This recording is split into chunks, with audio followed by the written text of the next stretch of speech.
कि प्यार करने से पहले अंजाम देख लो, और मेरी बात पे यकीन ना आए ना तो गजनी और तेरे नाम देख लो। क्या हुआ था उन लोग का। चाहेंगे ना कि देखिए जिंदगी में आपके 75 आएंगे 75 जाएंगे, जिंदगी भर साथ वही देगा जिसे पापा ढूंढ के लाएंगे। आपकी नोट की पेटी और घर में बेटी केवल नसीब वालों को मिलती है। एक दिन एक लड़की बोली कि सर बताइए ना, हम लोग 10 मिनट लेट कर देते हैं, 5 मिनट लेट करते हैं तो आप इतना बोलते हैं। आज आप इतना लेट आए हैं, लेकिन क्या करें, आपको तो बोलने वाला कोई है नहीं है। इनडायरेक्टली वो लड़की हमको बोलना ही चाहती थी कि आप क्यों लेट आ रहे हैं। लेकिन जरा सोचिए, अगर वही कहती कि हम लेट आते हैं तो बोलते हैं, आप लेट आएंगे तो कोई नहीं बोलेगा, क्या है, बात तो सेम है। लेकिन इतना बेहतरीन ढंग से बोली ना कि हमको खुद ही रियलाइज़ हो गया। हम कहें कि तू हमको सिखा रही है, हंसी मजाक में ख़त्म हो गया यहाँ चीज़ को। तो ये अगर आपको बोलने का तरीका आ गया ना, तो आप किसी को डांट भी दीजिएगा तो उसको समझ में नहीं आएगा कि जो हमको डांट रहा था, रियली में तो हमको डांटिए रही थी वो, लेकिन कितना घुमा के डांटी। तो गुस्सा पे कंट्रोल कीजिएगा। लड़कियों को एक बात और कहना चाहेंगे आज के दिन, देखिए लड़कियों में कुछ कुछ चीज़ें निगेटिव है। देखिए आप लोग ना दूसरे से अपना कंपेरिजन करने लगते हैं। ऐसा नहीं किया कीजिए, दुनिया का हर आदमी एक दूसरे से यूनिक है। दूसरे को देख के, जैसे हम आपको बताते हैं, अगर कोई औरत सोना पहनी है तो कोई पुरुष नहीं ध्यान देगा ना कि वो सोना पहनी है कि नकली सोना पहनी है, लेकिन महिला सब उन सब का आंख पता नहीं कैसा तगड़ा होता है, दूर से देख के जान जाएगी ना ये रोल गोल्ड है, ये सोना है। अब एगो सोना पहन ली तो दूसरा भी कहेगी नहीं हम भी सोना पहनेंगे। अजीब हाल है भाई। आप देखिए कभी मेल हमको देखते हैं, हम आज तक कभी घड़ी नहीं पहने, नॉर्मल कपड़े हम लोग भी पहनते हैं जो स्टूडेंट पहनते हैं। तो ये कभी भी ये नहीं सोचिएगा कि आपकी सुंदरता गहनों से बने। आप अपने आप को इतना बेहतरीन बनाइए, पढ़ लिख कर इतनी बुलंदी पर जाइए कि जिस गहने को आप पहने ना, तो उस गहने की सुंदरता आपके वजह से बढ़ जाए, न कि आपकी सुंदरता बढ़ाने के लिए ये मामूली गहने लगे। और दूसरे से कभी कंपैरिजन मत कीजिएगा कि वो इतना आगे निकल गया, उसकी लाइफ स्टाइल ऐसे है, कभी नहीं। अपनी हिसाब से जिंदगी को जीना चाहिए। कंपैरिजन कीजिएगा तो दुनिया आगे, फिर आपको टेंशन ही मिलेगा दुनिया में। और एक बात और कहेंगे गर्ल्स के लिए कि आप लोग क्या करती है ना, गुस्सा में मुंह फुला के बैठ जाते हैं। देखिए ऐसे मुंह फुला के बैठा है, कभी पापा से रूठ जाएंगी, कभी मम्मी से रूठ जाइएगा, भाई से रूठ जाइएगा। भाई बहन में तो झगड़ा नहीं हुआ तो फिर भाई बहन का रिश्ता में मजा क्या चीज़ है, वो डेली झगड़ा करते हैं सब। लेकिन मुंह नहीं फुलाना चाहिए। लड़ लो झगड़ लो, भाई को नहीं है तो 2-3 हाथ लगा दो, लेकिन ऐसा नहीं कि नहीं बोलेंगे, बहुत खराब लगता है। ये मेंटेलिटी कब 1960 मॉडल का था। आप बताइए 1960 मॉडल का अगर आपको मोबाइल दिया जाएगा तो रखिएगा नहीं, तो 1960 मॉडल का गुस्सा क्यों रखते हैं भाई। कोई बात नहीं, बोल दिया है तो तुम भी बोल दो, लेकिन गुस्सा नहीं करना चाहिए किसी बात। गुस्सा भी हो गए हैं तो डांट लीजिए, लेकिन ऐसे मुंह मत फुलाइए। आप इस चीज को बदलिए। कितना भी डांट दो, लड़कों को देखती है मार के मुंह हाथ भी फोड़ दीजिएगा, 2 दिन बाद फिर मिल के बात करेगा, साहब छोड़ो यार रात गई बात गई।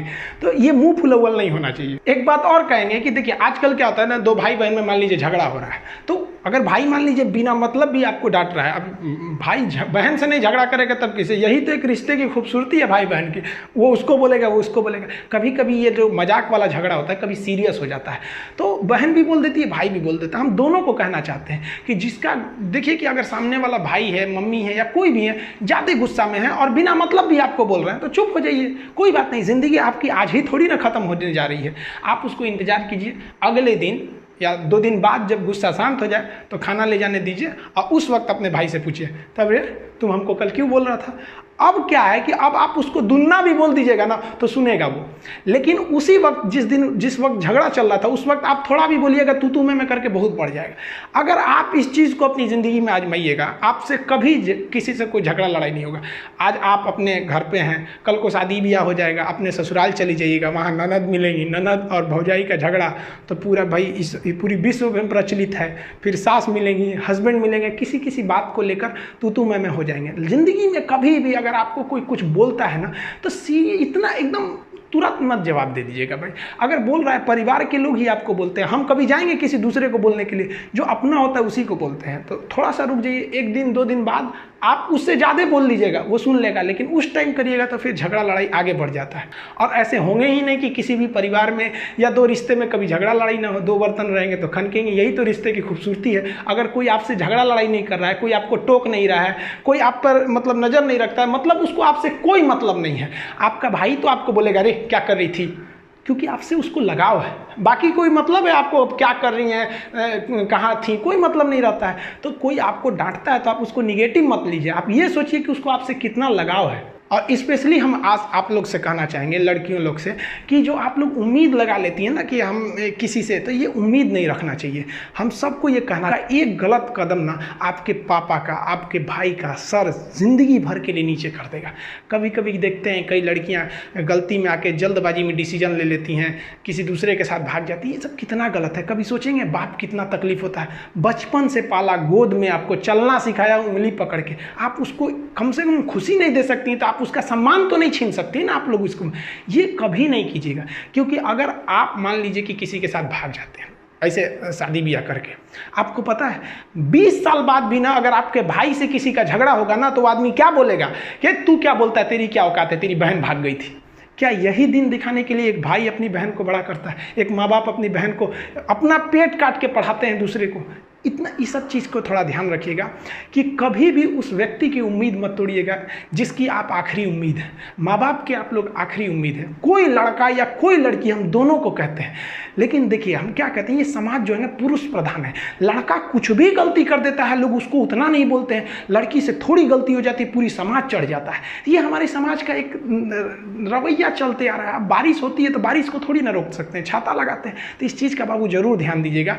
ये जो आजकल के जो रिलेशन होते हैं, बहुत दिखावा, इसमें दिखावा ज़्यादा होता है। रिश्ते जिंदगी भर ये लोग कभी नहीं निभाते हैं। कहना चाहते हैं आप लोग गर्ल्स लोग, एक और जो ये बीक होता है ना, गुस्सा, आजकल की लड़कियां ना बड़ी बिखिया जाती हैं। ऐसे देखेंगे ऐसे करते हैं, बताइए भगवान अगर कहीं अनचही रह के छोड़ दिया तो दिक्कतें हो जाएगा। तो ऐसा बीख मत किया कीजिए। जिंदगी में जो इंसान अपनी जुबान पे कंट्रोल कर लिया ना कि हमको क्या बोलना है, और गुस्सा पे कंट्रोल कर लिया ना, पूरी दुनिया को जीत सकता है। कभी भी शब्दों का इस्तेमाल सोच समझ के कीजिए। शब्द का इस्तेमाल भोजन की तरह होता है। जिस तरह से भोजन परोसने से पहले चख लेते हैं, वैसे ही आप लोग भी किसी से बिहेव करने से पहले एक बार उसको चख लिया कीजिए कि ये शब्द मेरे लिए अच्छे हैं कि नहीं। एक बार क्या था कि हम क्लास में पढ़ाते हैं, लड़कियां लेट हो जाती, जो लड़कियां देख रही हैं उनको पता होगा, अगर लड़की गलती से भी क्लास में लेट आई ना तो उसको बहुत बोलते थे हम। लेकिन मंडे टू फ्राइडे क्लास रहता था, सैटरडे संडे जो एक्स्ट्रा क्लास रहता था उसमें हम खुद ही 15, 20, 25 मिनट लेट हो जाते थे हम, क्योंकि सैटरडे वाले क्लास 3-4 घंटा चलता था, तो हम भी थोड़ा सा लेट हो जाते थे। कोई लड़की बोलती नहीं थी।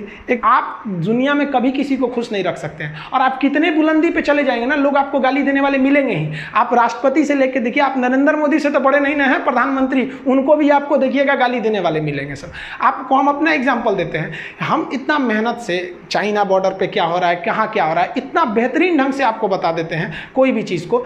अभी क्या किया, एक लड़का कमेंट किए, देखिए इनका कमेंट देखिए, हम जानबूझ के आपके सामने लाए, लिखे कि साले पैसे की फंडिंग करके तू पाकिस्तान को ट्रांसफर करेगा। आप जरा देखिए, ये भाई साहब को मेरे लिए कुछ नहीं पता है। पटना में आज भी अगर किसी को ब्लड घट जाता है तो मेरे पास आता है, अनाथ बच्चों को हमारे पास भेज दिया जाता है। ये सब ये हमारे बारे में कुछ नहीं जानते हैं, ये अपनी मेंटेलिटी दर्शा रहे हैं यहाँ पर। अब एक नॉर्मल आदमी क्या रहेगा, या तो इसको भी गाली देगा या तो इसको ब्लॉक कर देगा।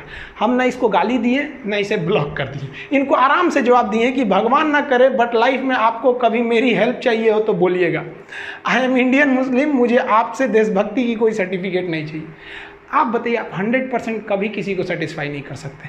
कुछ लोग ऐसे होते हैं जो केवल इसीलिए पैदा हुए हैं कि दूसरे चीज़ में कमियां निकालें। आप ताजमहल घूमने जाइएगा, वहाँ भी ताजमहल की लोग कमियां निकालेंगे, और वो लोग कमी निकालेंगे जिनका खुद का घर कुछ काम का नहीं है, वो लोग उसमें कमी निकाल देते हैं। और इस तरह के घटिया लोग 1 से 2% हैं, बाकी 98% लोग अच्छे हैं। लेकिन समस्या क्या है कि वो 98% लोग शांति से रहते हैं, और यही जो खचरई करते हैं, ये दिख जाते हैं तो हमें लगता है पूरी समाज खराब है। नहीं बाबू, ऐसे लोग केवल 2% है, और इन्हें कोई नहीं ठीक कर सकता है। ये लोग कभी नहीं सुधरेंगे। तो ये हम हर जगह मिलेंगे, गांव में मिलेंगे, शहर में भी मिलेंगे, हर रिलीजन्स में ऐसे मिलेंगे। तो आपको ना बात करने का तहजीब होना चाहिए। जिस दिन आपको अपनी बुराई सहने की आदत हो जाए, आपको तकलीफ सुनने की आदत हो जाए, जिस दिन आपको कोई गाली दे और आपको गुस्सा ना आ जाए, याद रखिएगा उस दिन आप बड़े हो गए हैं। उस दिन समझ जाइएगा कि हाँ हम बड़े हो गए, अब नहीं। वरना ऐसा नहीं कि दाढ़ी मूंछ आ गए, आप बड़े हो गए तो इससे बड़ा कहा जाता है। इंसान मेंटली बड़ा होता है। आपको पता है, ये भाई साहब मेरा फिर से रिप्लाई किए थे कि सॉरी सर, हम आपके बारे में बोल दिए। लेकिन अगर हम इसे गाली देते तो ये फिर पलट के गाली देता, क्योंकि शुरुआत में ही गाली ये दिया हुआ था। तो सत्य और अहिंसा का मार्ग आज भी जिंदा है, केवल अपने जुबान पे आप कंट्रोल रखें। पता